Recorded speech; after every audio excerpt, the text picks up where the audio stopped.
So what is ethical social media use?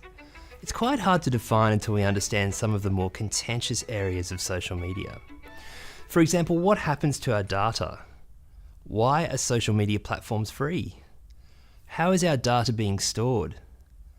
I spoke with one of our leading scholars in this area of connective communication, Dr. Fiona Martin from the University of Sydney, to find out more. Some of the issues that are associated with social media research are exactly the same as your classical research problems. That is, we have to consider how we treat our participants with respect and with dignity and with justice.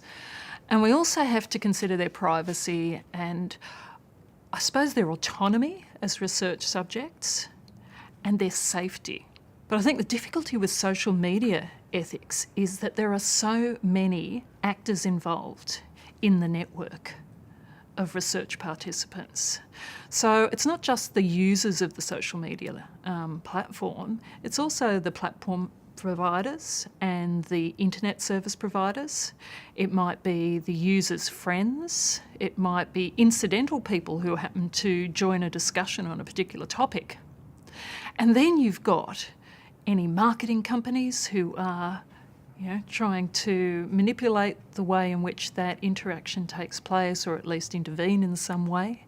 You've also got the people who are surveilling those interactions, and that might be not only marketing and advertising companies, but also, for example, governments.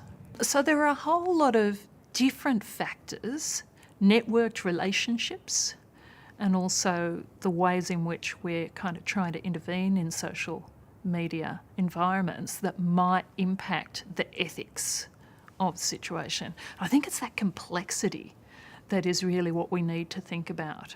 It's hard to make a generalisation about whether people who use social media are aware that they might be being monitored or that their activities might be being researched.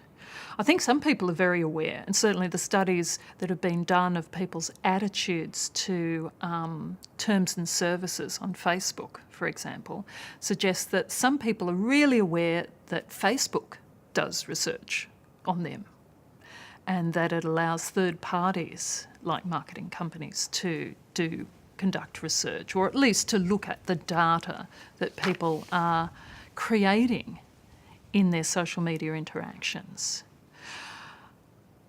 But day to day, when we're just talking with our friends, do we actually know or think about the fact that we might be researched? I don't think so. I think a lot of people engage with everyday chat with their friends and their family and don't think for a moment that their messages or the sorts of activities they're engaged in might be put under the microscope. It's not in the interests of social media companies to make us aware that we're always being monitored, right? They are interested in us going about our everyday interactions in a normal, naturalistic way because they want to know what triggers our emotions, our activities, our relationships, and they don't want us to be constantly aware that what we do is being researched. And it's a bit naive in a way, but because the social media platforms have set up this interesting relationship with us, it's a contra deal, really. They provide us publication benefits and the software that enables us to maintain our social relations, and we are the product. We give them data. I think the classic example of people not being aware of social media research is the Facebook contagion study, where Facebook tried to see whether people would respond to emotional manipulation. So they changed the content of people's feeds to be more negative, to contain more negative posts, more negative news feed material and so on, to see how people responded. And surprise, surprise, they responded in kind. They responded more negatively to negative material, if you like, and more positively to positive material. Now, they published this study just as they do with all of their studies, quite openly, and didn't think that this was a major problem because they had internalised the contractual terms of the Facebook terms of service. If you're trying as a user to think through how someone might study you on, say, Instagram, just think about whether, first of all, whether the service has what we call a public API, an application programming interface. And that means that it can feed data, that interface can feed data to researchers, research companies, marketing companies, anyone who wants to study that data. So most of the major social media platforms have something like an application programming interface, an API. They may not make that material publicly available. Then again, they may give it to developers, say, so that they can make apps that then offer you services for which you're going to pay.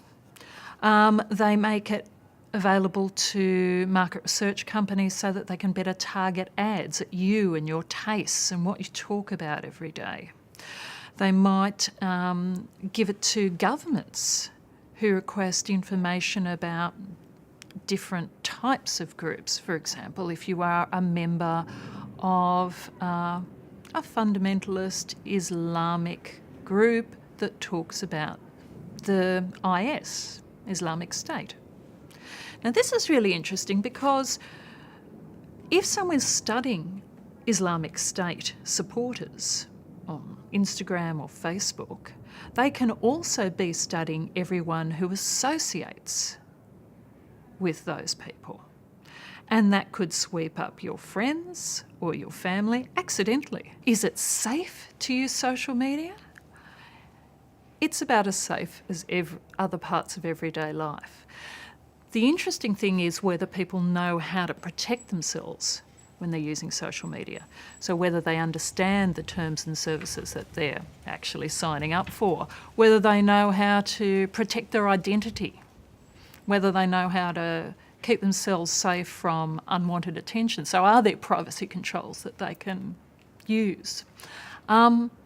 That's all the sort of stuff that I think we really should be teaching people more. So less about cyberbullying and more about how to keep yourself safe in these really quite exciting but potentially difficult social environments. So ethical social media is not only about what we do on social media and what others do with our data, it's also about the consequences that are associated with this communicative activity. And more to the point, there may be a distributed responsibility that within the current social media environment suggests we need to take more control over what data we share and where that data might end up. But in having said all that, it's difficult for everyday users to be aware of the complexity of the social media environment and is something not all users are or can be. So I'd argue that the responsibility of ethical social media rests with the social media producer, to some extent, to ensure that any sort of campaign they may operationalise contains an element of thoughtfulness in the sorts of associated activities of social media.